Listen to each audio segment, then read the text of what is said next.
3 days later at the port of Yokohama. Under a clear blue sky, I bid goodbye to Japan as I embarked for London aboard a ship. Oh, so you came to pick me up, huh? Well, at least there's a familiar face. I wonder when I'll see him again. Will it be years from now? Will he have stowed away on this boat, Pendleton style? I just don't know.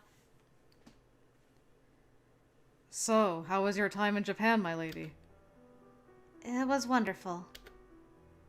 I stood out on the deck, watching the coastline recede into the distance.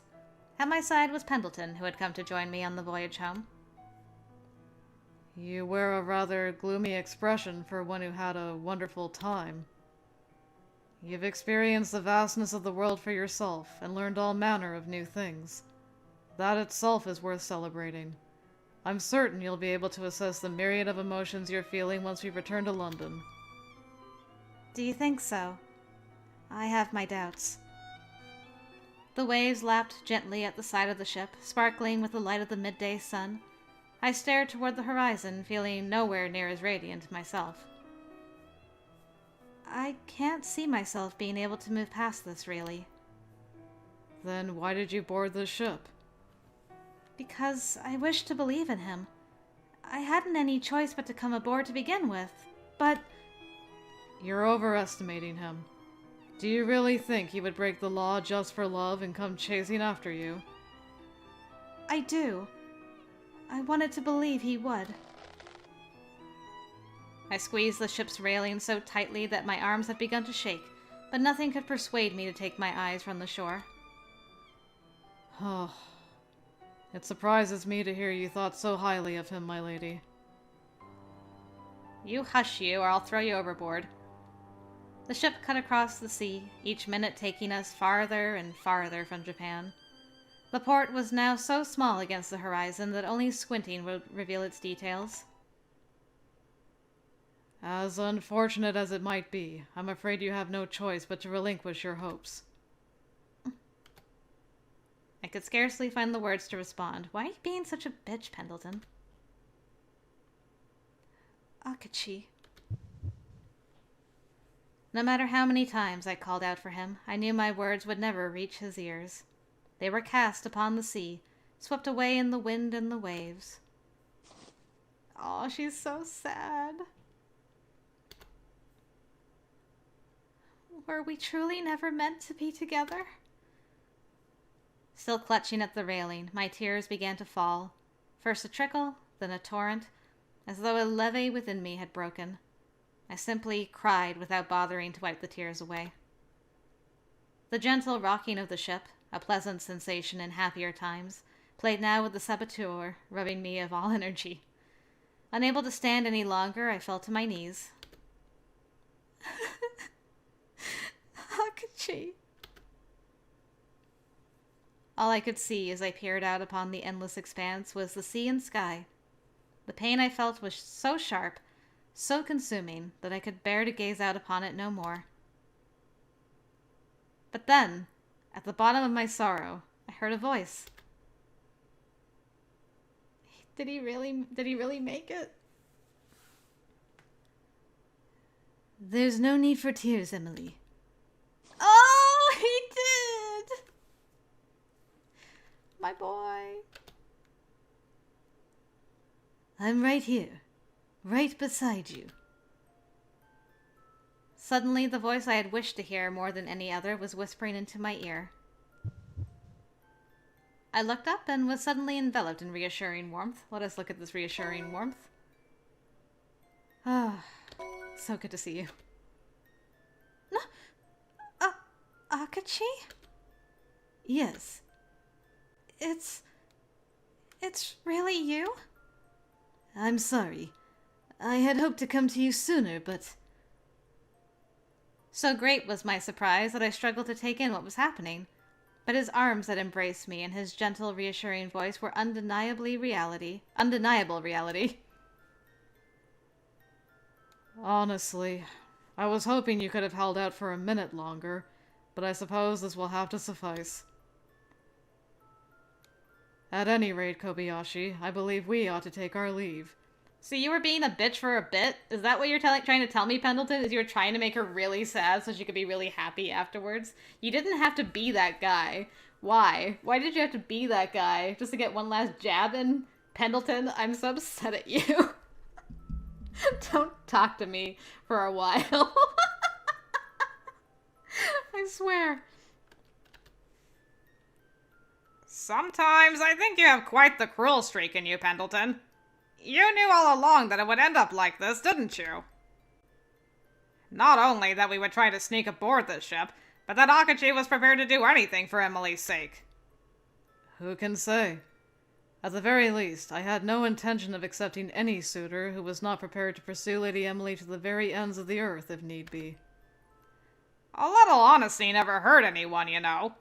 We'll not forget how you stepped in and vouched for us earlier, when we were found out and were going to be thrown off the ship.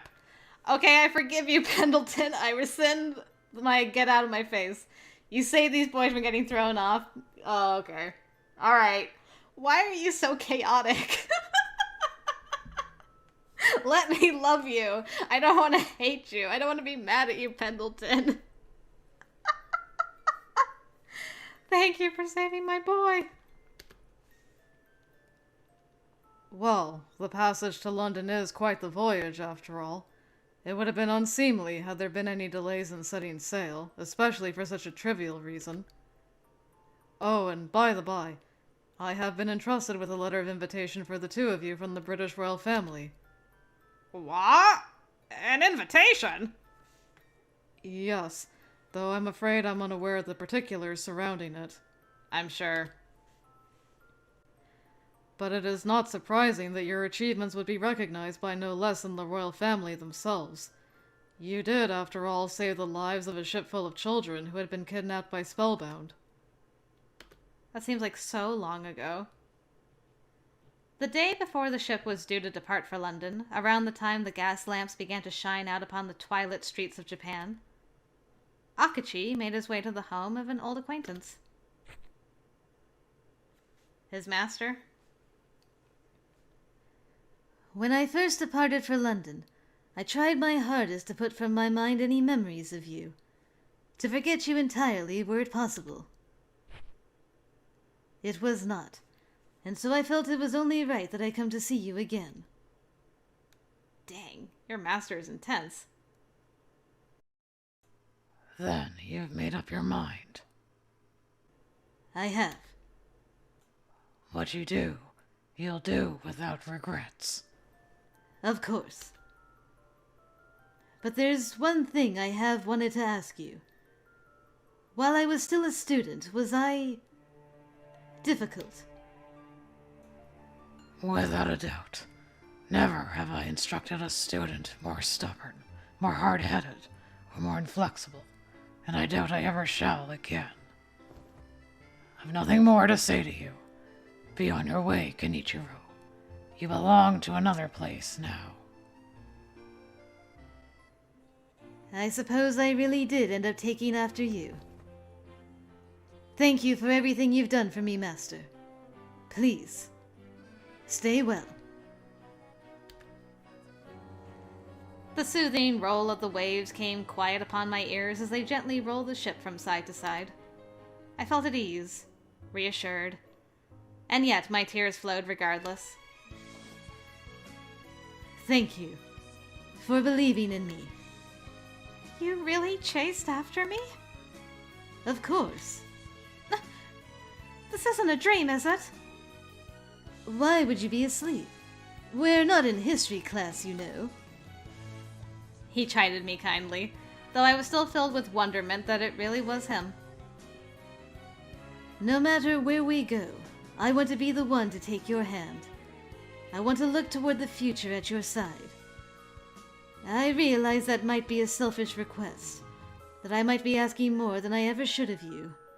But would you grant this wish? I can hardly call such a hope selfish when I harbor the very same wish of you, too. Unable to contain my joy any longer, I grabbed his arm in mine. I want to be with you forever. Forever and ever. But I was afraid. afraid that were I to ask such a thing of you, I might unthinkingly take from you all you cared about. You needn't worry about that. All that I care about, all that I wish to protect, is right here with me. As I softly cried, I felt the warmth of his encouragement envelop me. He stroked my hair as it was tousled by the sea breeze, then drew me closer to him. Now that I've come to know you, I hope to discover new things to care about and treasure alongside you, to make new memories together. Emily, could I ask you to call my name once more? We were so close now to one another that I could feel his breath, hear the vibrations of his voice, almost like the pleading of a spoiled child. I felt all the tension ebb from my body as serenity flowed in, as parched earth is soaked by a spring rain. His eyes were peaceful, as vast and clear as the sea. Of course. I love you, Akachi. You truly never cease to amaze. Yes! Yes, good! Excellent! He smiled kindly at me, and our lips met softly. Beneath the beating rays of the sun, with the sea lazily churning around us, we kissed once more. My heartbeat raced, my cheeks were flushed, and though my tears had slowed to a trickling, they bathed my face still. But he clutched me tightly in his embrace nonetheless. The world is vast. Compared to that, all I could dream or hope for feels so small, so insignificant. But even so, I want to discover things to wish for, to dream of, and happiness by your side, to have your love and your company forever. The sea breeze caressed our skin, filling the sails that carried the ship onward. Whether beneath the moon's soft light, or the sun's dazzling radiance, or even in darkness so deep that tomorrow was far from certain, I wished to take the hand of my beloved, who had journeyed from across the sea, and move forward, placing my trust in him. It was nothing less than a miracle, our meeting, and for that miracle, I was filled with thanks and happiness without measure.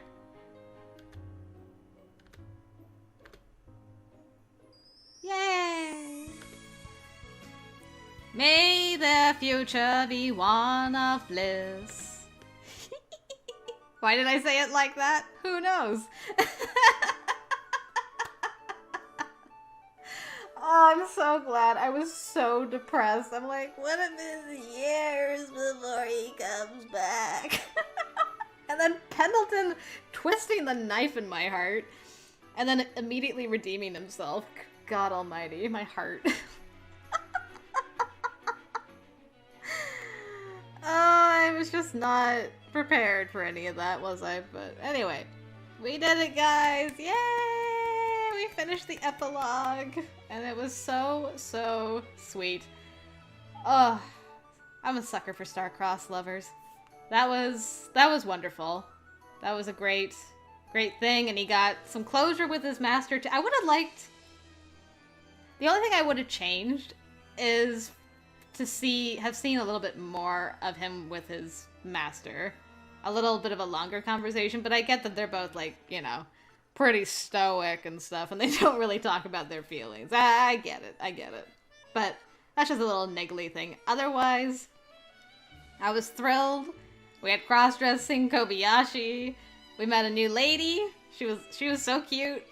We got to see everybody in Japanese clothing. We had a cute Japanese date, even though it was like super bittersweet sad and stuff. But anyway, it all worked out all right in the end, and I can be at peace for a little bit of time. Because the next thing we're going to do is the bad ending, so now I get to really be upset. Although, maybe it'll be like a Watson thing where it's like, not now, but later, you know? Right? A girl could have hopes and dreams, right? I choose to hold on to this hope and dream.